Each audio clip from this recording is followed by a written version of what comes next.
السلام علیکم ورحمۃ اللہ وبرکاتہ. بسم اللہ الرحمن الرحیم. الحمد للہ والصلاة والسلام علی رسول اللہ وعلی آلہ واصحابہ اجمعین.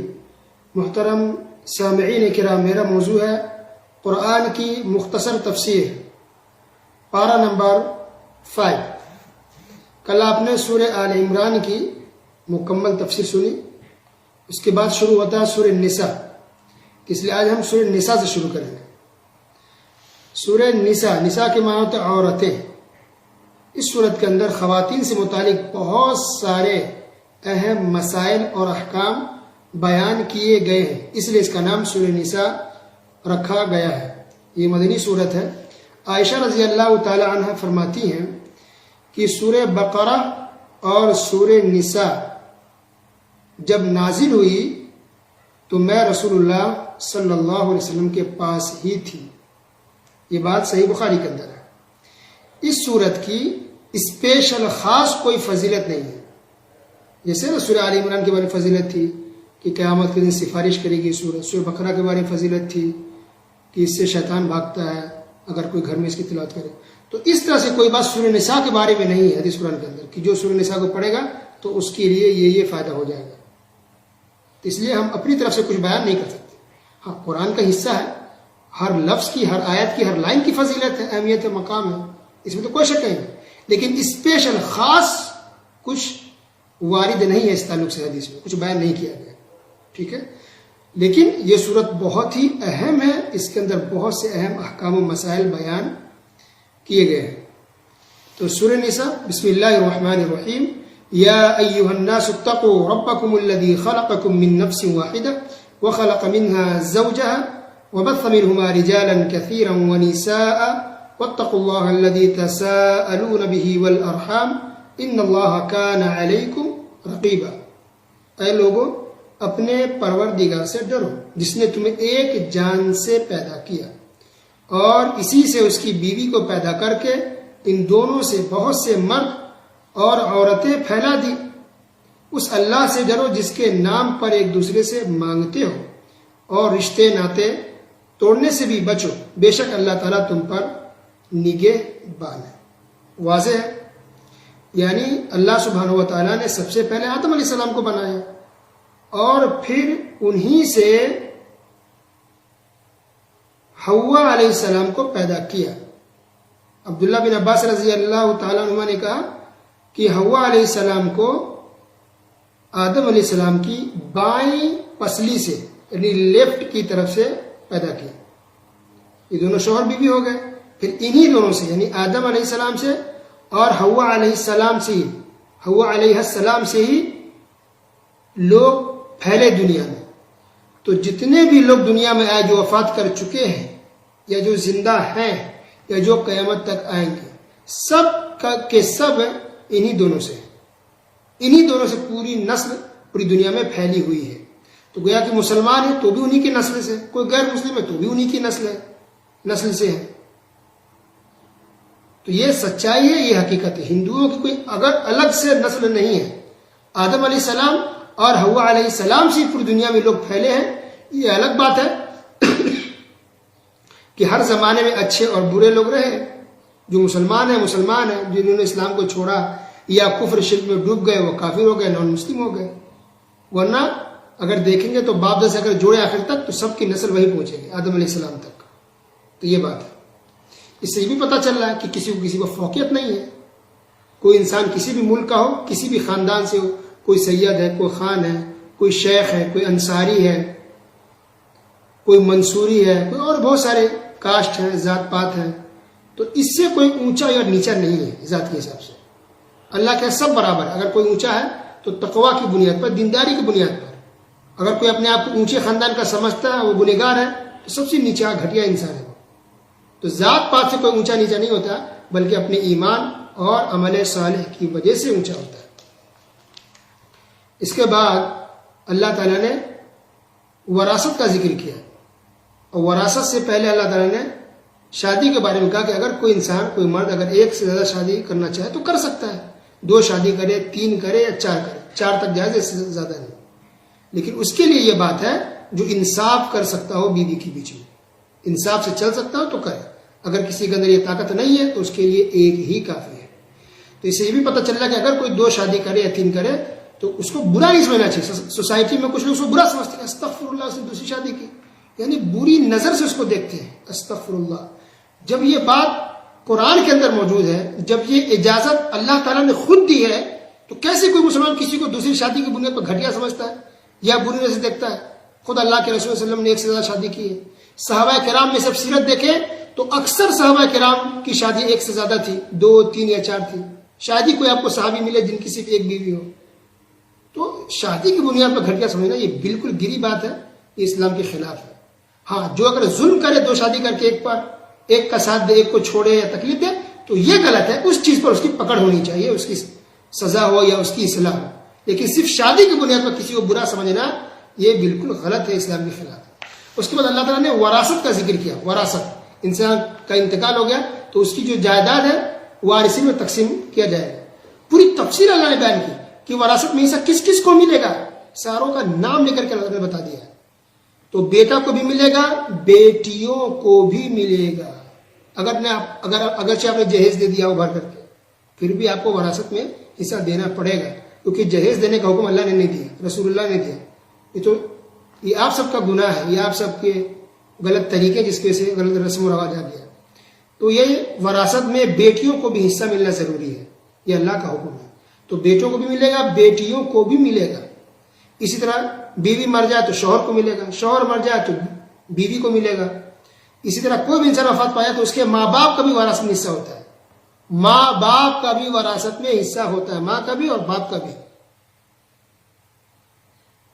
تو شوہر، بیوی، ماں، باپ، بیٹا، بیٹی، یہ سب کے حصے ہیں، پوری تفصیل اللہ نے بیان کر دی۔ اگر کسی کے پاس اولاد نہیں ہے تو پھر بھائی بہن کا حصہ ہوتا ہے، یہ پوری تفصیل موجود ہے۔ کتنا ملے گا یہ ساری باتیں اللہ تعالیٰ نے اس صورت کے اندر بیان فرما دی ہے، آپ تفصیل سے وہاں دیکھ سکتے ہیں، تفصیل سے یہاں بیان کرنے کا ٹائم ہی نہیں ہے۔ تو سورہ نساء آیت نمبر 11 اور 12 کے اندر وراثت کو اللہ تعالیٰ نے تقسیم کر دیا، کس کو ملے گا وہ بھی بات ہے، اور کتنا ملے گا، کسی کو آدھا ملتا ہے، کسی کو چھٹا حصہ ملتا ہے، کسی کو 1/3 ملتا ہے، یہ ساری تفصیل موجود ہے 11 اور 12 آیت نمبر میں۔ آیت نمبر 13 کے اندر اللہ نے خوشخبری دی کہ جو لوگ انصاف سے چلیں گے اور انصاف سے تقسیم کریں گے وراثت کو، اس کے لیے خوشخبری ہے۔ اور آیت نمبر 14 کے اندر اللہ نے دھمکی دی ہے، اللہ نے صاف طور پہ کہہ دیا کہ اگر کوئی انسان صحیح سے اگر تقسیم نہیں کرتا ہے، منمانی کرتا ہے، کسی کو دیا کسی کو نہیں دیا، یا صحیح سے تقسیم نہیں کر دیا، خوشی سے کسی کو اٹھا کے دے دیا، انصاف سے نہیں چلا، تو اس کے لیے سخت عذاب ہے، بلکہ ایسے آدمی کو جہنم میں ڈالا جائے گا، وہ ہمیشہ جہنم میں رہے گا۔ اللہ اکبر، اتنی خطرناک بات کہی گئی ہے۔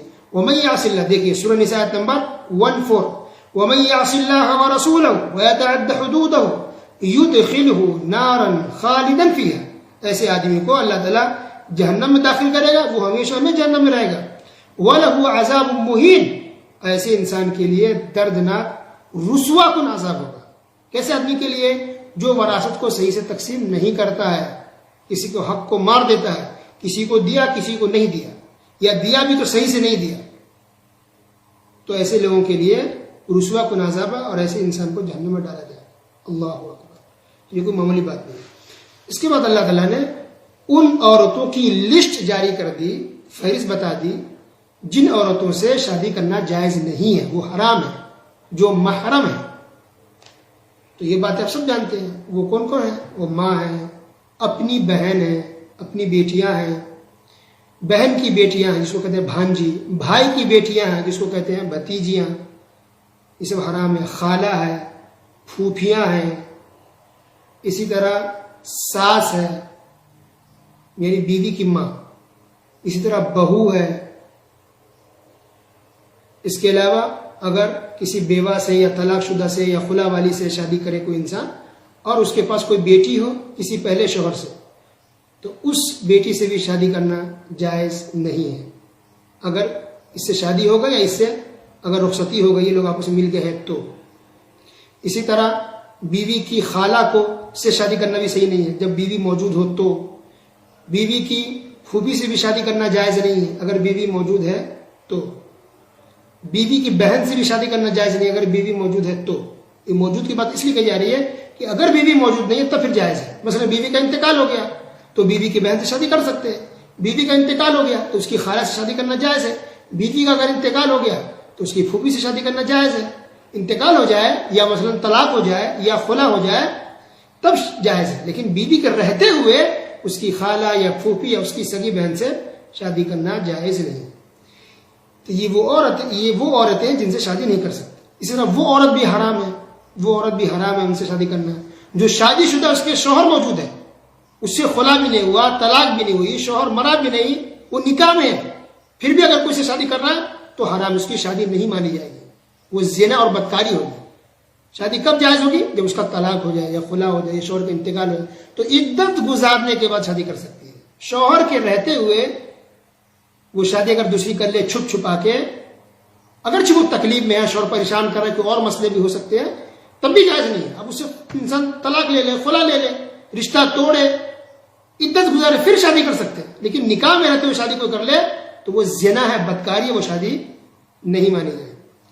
اس کے لیے اور بھی عورتیں ایسی ہے جسے شادی کرنا جائز نہیں ہے, جیسے رضائی بہنیں.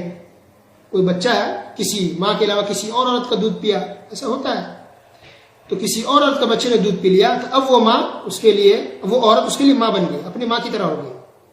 اس کی بیٹیاں اس کی اپنی بہن کی طرح ہو گئی, تو ان کی بیٹیوں سے بھی شادی انسان نہیں کر سکتا. یا مثلا اگر کوئی بچی نے دودھ پیا ہے تو اس عورت کے بیٹوں سے اس بچی کی شادی نہیں ہو سکتی ہے. اسی کو کہتے ہیں رضائی, یعنی دودھ پی کر کے, فیڈنگ کے ذریعے دودھ پی کر کے بھی رشتے حرام ہو جاتے ہیں, اس کے بیٹے یا بیٹیوں سے شادی نہیں ہو سکتی ہے. لیکن صرف اس بچی کی یا اس بچہ کا, بس اس کے جو بھائی بہن ہیں اپنے ماں باپ کے, اصلی ماں باپ کے, تو ان کے بچوں سے شادی ہو سکتی ہے, دوسری عورت کے بچوں سے. لیکن یہ بچی جو ہے وہ دودھ جس عورت کا پیا ہے ان کی اولاد سے شادی نہیں ہو سکتی. ٹھیک ہے, تو اگر پورا ملا جائے ٹوٹل تقریباً 33 خواتین ایسی ہیں یا 33 لڑکیاں ایسی ہیں جن سے شادی کرنا جائز نہیں ہے. تو جن میں سے کچھ عورتیں ایسی جسے کبھی بھی جائز نہیں ہے, ہمیشہ کے لیے حرام ہے, اور کچھ عورتیں ایسی جسے وقتی طور پر حرام ہے, بعد میں جائز ہے. کیا مطلب یہ کہ بیوی کے رہتے ہوئے سالی سے شادی نہیں ہو سکتی, حرام ہے. 2 بہنوں کو ایک نکاح میں نہیں رہ سکتے, لیکن بیوی کا مثلا انتقال ہو گیا تو اب سالی سے شادی کرنا جائز ہو گیا. تو کچھ وقتی طور پر حرام ہے, بعد میں جائز ہوتے ہیں. کچھ عورتیں ہیں جو ہمیشہ کے لیے حرام ہے, کبھی بھی شادی نہیں ہو سکتی. اسی طرح اللہ نے پھر بعد میں یہ بھی کہا کہ مردوں کو عورتوں پر فوقیت حاصل ہے. جو حاکم ہوگا, جس کا جو رول گھر میں چلے گا, وہ مرد ہوگا. ہاں مشورہ کر سکتے ہیں, مشورہ خواتین دے سکتی ہیں شوہروں کو, لیکن حکومت مرد کی چلے گی. اللہ نے مرد کو سردار گھر کا بنایا ہے, گھر کا حاکم اللہ تعالیٰ نے مردوں کو بنایا. یہ بات ہے سورہ نساء آیت نمبر 34 کے اندر دیکھ سکتے ہیں اگر یقین نہ ہو تو. صحیح بخاری کے اندر حدیث ہے, اللہ کے رسول صلی اللہ علیہ وسلم نے فرمایا کہ وہ قوم کبھی بھی کامیاب نہیں ہو سکتی جس نے اپنے امور ایک عورت کے سپرد کر دے. یعنی عورت کو سردار بنا دے, عورت کو حاکم بنا دے, چاہے ملک کا ہو یا کسی اور چیز کا ہو, حاکم بنا دے تو وہ عورت کامیاب نہیں ہو سکتی ہے. یہ صحیح حدیث ہے, صحیح بخاری کے اندر ہے. اس کے بعد اللہ نے بیان کیا شوہر بیوی کے بارے میں کہ اگر جھگڑے ہو جائے تو ان کے بیچ میں صلح کرا دیا جائے. جہاں تک ہو سکے انسان کوشش کرے کہ صلح ہو جائے, رشتہ ٹوٹنے نہ پائے, رشتہ بچانے کی کوشش کرے. وہ طلاق, وہ خلا, وہ آخری سٹیج ہے, کوئی راستہ نہیں ہو رہا تو آخری میں طلاق خلا لیا جاتا ہے. ورنہ پہلی کوشش بلکہ دوسری تیسری بھی کوشش یہی ہونی چاہیے کہ دونوں میں صلح ہو جائے. بہت سے رشتے ایسے ہیں شوہر بیوی کہ طلاق جذبات میں لے لیتے ہیں, خلا طلاق میں جذبات میں آ کے لے لیتے ہیں, بعد میں پچھتاتے ہیں, روتے ہیں, گڑاتے ہیں, مسئلے پوچھتے ہیں. یہ نہیں ہونا چاہیے, صبر کریں. پھر اللہ نے ماں باپ کے ساتھ, رشتہ داروں کے ساتھ, پڑوسیوں کے ساتھ اچھا سلوک کرنے کا, ان کے حقوق کو ادا کرنے کا حکم دیا ہے. ایک آیت ہے اس کے اندر, آیت نمبر 41, فَكَيْفَ إِذَا جِئْنَا مِن كُلِّ أُمَّةٍ, پس کیا حال ہوگا اس وقت کہ ہر امت میں سے ایک گواہ ہم لائیں گے اور آپ کو ان پر گواہ بنا کر لائیں گے. یہ بات اللہ تعالیٰ نے کہی, یعنی نبی صلی اللہ علیہ وسلم کے بارے میں کہ قیامت کی دن گواہ لایا جائے گا اور پھر نبی صلی اللہ علیہ وسلم کو ان تمام پر گواہ بنایا جائے گا. تو جیسے یہ آیت کی تلاوت کی عبداللہ بن مسعود رضی اللہ تعالیٰ عنہ نے, تو نبی صلی اللہ علیہ وسلم رونے لگ گئے. پھر اللہ تعالیٰ نے بیان کیا کہ اگر کوئی انسان کسی مسلمان کو جان بوجھ کر قتل کر دے تو اس کا انجام کیا دیکھیے, فَجَزَاؤُهُ جَهَنَّمَ, خالدا فيها وغضب الله عليه ولعنه وأعد له عذابا عظيما. جو آدمی جان مجھ کے قتل کر دے کسی مسلمان کو، مومن کو، چاہے وہ مرد ہو وہ عورت ہو، تو وہ ایسا آدمی جہنم میں داخل ہوگا. اللہ تعالیٰ کی اس پر لعنت ہوگی، پھٹکار ہوگی، اللہ اس پر غضبناک ہوگا، اور اللہ تعالیٰ نے ایسے آدمی کے لیے بہت بڑا اور خطرناک عذاب تیار کر رکھا ہے. اس کے بعد اللہ تعالیٰ نے یہ کہا کہ جو انسان نبی کے فیصلوں کو، نبی کی باتوں کو، نبی کے فیصلوں کو دل سے، خوشی سے قبول اگر نہیں کرے تو وہ انسان مسلمان نہیں ہو سکتا. یعنی نبی نے کوئی فیصلہ کیا، اب کوئی انسان نہیں یہ اچھا تو نہیں ہے، یہ گڈ نہیں ہے، یہ فیصلہ صحیح نہیں لگ رہا مجھے، یہ مجھے فیصلہ پسند نہیں آیا، تو اللہ تعالیٰ نے کہا قسم کھا کر کے فلا وربک، تمہارے رب کی قسم، رب کی قسم، اللہ تعالیٰ نے قسم کھا کر کے کہا کہ ایسا انسان مسلمان مومن ہو ہی نہیں سکتا جو نبی کے فیصلے کو دل سے بغیر کسی چون چرا کے، بغیر دل میں تنگی رکھے ہوئے خوشی سے اگر نبی کے فیصلے کو قبول نہیں کرے گا تو مسلمان نہیں ہوگا. سوچیے، اب یہ بات نبی کے بارے میں ہے، تو اگر کوئی انسان اللہ تعالیٰ کی کوئی حکم کو جو قرآن کے اندر موجود ہے یا حدیث کے اندر ڈائریکٹ جو اللہ نے حکم دیا ہے، اس بات پر اگر کوئی اعتراض کرے کہ نہیں یہ اچھا نہیں ہے، یہ حکم ٹھیک نہیں، یہ مسئلہ صحیح نہیں ہے، اللہ نے کیوں اس کو حلال کر دیا، اللہ نے کیوں اس کو حرام قرار دے دیا، اللہ نے یہ بات کیوں کہی، یہ مجھے اچھا نہیں لگا، تو اس کا مطلب ہے کہ ایسا انسان خطرے میں پڑ جائے گا. وہ ایسا انسان اسلام سے نکل سکتا ہے. یہ کوئی معمولی چیز نہیں ہے. کیا گڈ ہے، کیا ناٹ گڈ ہے، کیا بیڈ ہے، کیا اچھا ہے، کیا برا، کیا صحیح ہونا چاہیے نہیں ہونا چاہیے، ہم سے لاکھ گنا اللہ رب العالمین جانتا ہے. اللہ ہی نے ہم سب کو بنایا، ہمارے دلوں کو، ہماری سوچ کو، ہماری تھنکنگ کو، یہ دنیا کو، زمین آسمان کو، یہ اسلام کو، تو ہمارے لیے کیا اچھا ہے، کیا اچھا نہیں ہے، کیا بھلائی ہے، کس میں بھلائی نہیں ہے، یہ ساری باتیں ہم سے کئی گنا زیادہ اللہ رب العالمین جانتا ہے. تو ہر مسئلے کو، ہر حکم کو خوشی کے ساتھ دل سے ہمیں قبول کر لینا چاہیے. پھر اللہ نے کہا کہ اگر کسی مجلس میں آیت کا مذاق اڑایا جائے یا شریعت کا مذاق اڑایا جائے، ہنسی مذاق کیا جائے اسلام کو لے کر کے، تو ایسی مجلس میں نہیں بیٹھنی چاہیے. اور پارہ نمبر 5 کی جو آخری آیت ہے اس میں اللہ نے یہ کہا، بہت اہم بات دیکھیے، کہ اللہ تعالیٰ تمہیں سزا دے کر کیا کرے گا اگر تم شکر گزاری کرتے رہو اور ایمان پر قائم رہو. اللہ یہ کہتے کہ کتنی نرمی کے ساتھ، یعنی اللہ تعالیٰ کو کوئی شوق نہیں ہے کہ اللہ تمہیں عذاب دے، جہنم میں ڈال دے، قبر کے اندر عذاب دے، نہیں، کوئی شوق اللہ تعالیٰ کو نہیں ہے. نہیں اللہ کو مزہ آتا ہے عذاب دے کر کے، نہ اللہ کو کوئی فائدہ ہوتا ہے عذاب دے کر کے. اگر انسان ایمان پر چل رہا ہے، اللہ اس کے رسول کی اطاعت کر رہا ہے، توحید پر ہے، صحیح راستے پہ، تو اللہ کسی کو عذاب دینے والا نہیں ہے. تو عذاب اس کے لیے جو نافرمانی کرے، جو گناہ کرے، جو خلاف جائے، اس کے لیے عذاب ہے. اور عذاب کا مستحق تو ہر عذاب کے قائل ہر انسان ہو. دنیا میں جا کے چوری کرتا ہے، کیا پولیس پکڑ کے نہیں لے جاتی ہے؟ کیا کوئی کسی کوئی قتل کر دے تو کیا آپ کو سزا نہیں دلواتے؟ کوئی آپ پر ظلم کرے تو آپ نہیں کہتے کہ ہاں مجھے اس کا بدلہ چاہیے؟ تو آپ کا یہ حال ہے، تو کیسے اللہ تعالیٰ انصاف نہیں کرے گا؟ کیسے کافی مسلم برابر ہو جائے؟ کیسے کوئی مسلمان مومن متقی ایک گنہگار کیسے برابر ہو سکتا ہے؟ انصاف تو ہونا چاہیے نا. تو اللہ تعالیٰ سننے کے ساتھ ساتھ تمام مسلمانوں کو سمجھنے اور عمل کرنے کی توفیق عطا فرمائے. آمین. وصلی اللہ علی نبینا محمد وعلی آلہ وصحبہ اجمعین. والسلام علیکم.